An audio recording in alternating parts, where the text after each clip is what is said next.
غار کے اندر جاتے وقت حضرت ابو صدیق رضی اللہ عنہ عرض کیا یا رسول اللہ آپ باہر کھڑے ہو جائیے گا، میں پہلے اندر جاتا ہوں۔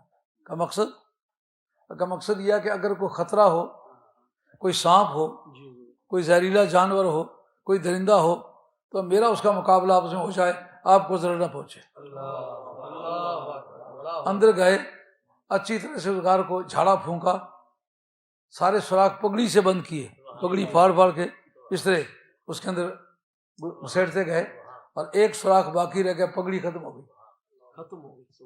اب انہوں نے سوچا کہ اس کا کیا کرے، کہا سرکار کو جب اپنے زانوں پر میں سلاؤں گا تو اس کے بعد پھر میں ایسا کروں گا اس جگہ پاؤں رکھ لوں گا، اس لیے اس سوراخ کو بند کر لوں گا۔ لیکن سانپ نے اندر آ کر کے کافی مرتبہ سر مارا کہ اے یار غار ہٹ جاؤ، مارے غار آ گیا ہے۔ کہا تو مارے غار ہے، میں یارے غار ہوں، تو اپنی طاقت لگا۔ وہ سر کی ٹھوکریں مار کے باور کراتا ہے کہ میرے اندر موت کا راز پنہا ہے۔ ابو بکر صدیق کہتے ہیں میری گود میں حیات کا راز پنہا ہے۔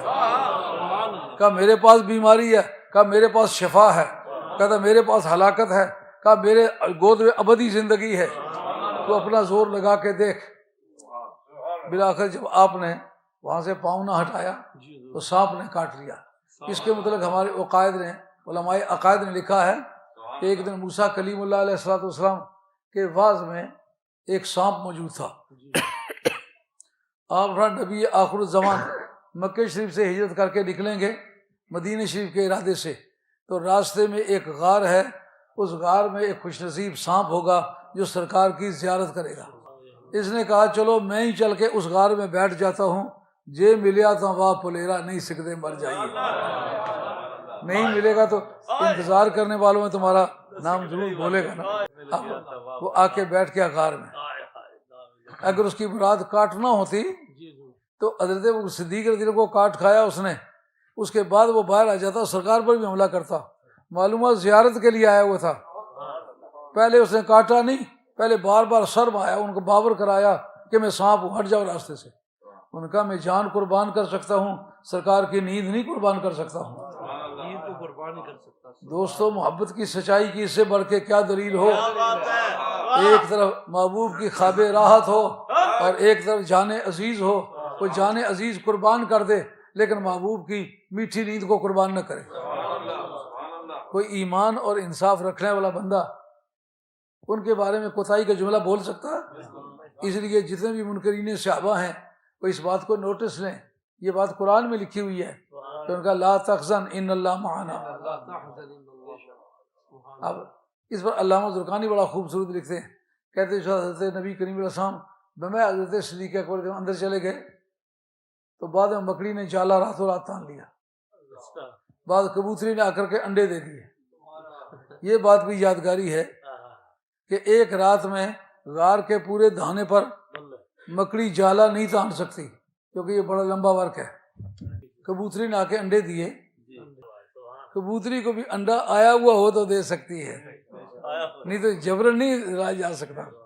اب جناب کبوتری کو انڈا ٹھیک اس وقت آئے جب سرکار کا ڈیفینس مراد ہو، اور بکری سے خود اگر جالا نہیں تنا گیا ہوگا تو اپنی برادری کی لیبر منگوائی ہوگی اس نے، جس کی پٹواری لیترے آخنے، آؤ ساری ٹڈیاں آ کر کے مل کے جالا تانے۔ ان کافروں بے ایمانوں کی نگاہیں کام نہیں کرتی، ہم تو یہ جانتے ہیں کہ یہ ہمارا نبی ہے، ہمارا رسول ہے۔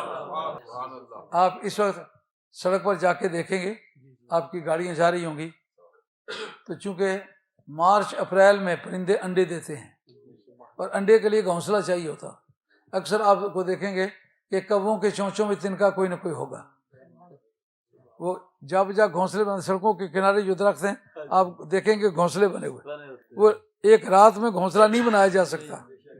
تو پھر اس کا مطلب یہ ہے کہ ان پرندوں کے گھونسلے پر فرشتوں نے ہی بنائے ہوں گے نا۔ کیا میرے مصطفیٰ کے پروٹیکشن کی ضرورت ہے؟ ہم بموں کے ذریعے سے اس کی پروٹیکشن نہیں کرنا چاہتے، تنکوں کے ذریعے سے بھی کر سکتے ہیں، مکڑی کے جالے کے ذریعے سے بھی کر سکتے ہیں۔ علامہ زرقانی فرماتے ہیں کہ وہ مکڑی نے سرکار کے اندر جانے کے بعد جالا تنا یا پہلے؟ وہ فرماتے ہیں میری تحقیق یہ ہے کہ اس کا جالا تنا ہوا تھا جب سرکار اندر تشریف لے گئے. کہا وہ جالا تنا ہوا تھا، ٹوٹا کیوں نہیں؟ کہا جو آسمان سے پار ہو جائے اور آسمان کو توڑنے کی ضرورت پیش نہ آئے. جالا تنا ہوا تھا، سرکار اندر گئے تو جو آسمان سے پار ہو جائے تو آسمان کو توڑنا پھوڑنا جوڑنا نہ پڑے، وہ پار چلا جائے. وہ مکڑی کے جالے سے بھی پار ہو، نور پار ہو تو مکڑی کے جالے کو کیا نقصان ہے؟ جب چاند کی چاندنی اور سورج کی روشنی مکڑی کے جالے سے پار ہوتی ہے، مکڑی کا جالا ٹوٹتا ہے؟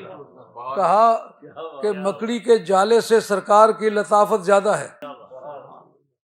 کہتے ہیں سرکار تو اندر چلے گئے، سرکار تو نور ہیں، لیکن حضرت ابوبکر صدیق رضی اللہ عنہ کے نور ہونے کا عقیدہ تو کسی کا بھی نہیں. وہ کیوں پار ہو گئے؟ کہا وہ اگرچہ ان پر بشریت کا غلبہ ہے، لیکن سرکار کی محفل نے ان کو اتنا لطیف کر دیا ہے، جس طرح سرکار پار ہو گئے اسی رفتار سے حضرت ابوبکر صدیق بھی سرکار کے یار غار بھی پار ہو گئے. اب اس کے بعد کی بات ہے کہ ساتھ کس نے دیا؟ اس جگہ حملہ حیدری شیعہ کی کتاب ہے جو کہتے ہیں حضرت ابوبکر صدیق رضی اللہ عنہ دشمنوں کی موجودگی میں جب غار کے سامنے آ کے کھڑے ہوئے تو اونچی اونچی آواز سے باتیں کرنے لگے تاکہ پتہ چل جائے دشمنوں کو کہ وہ اندر چھپے ہوئے ہیں.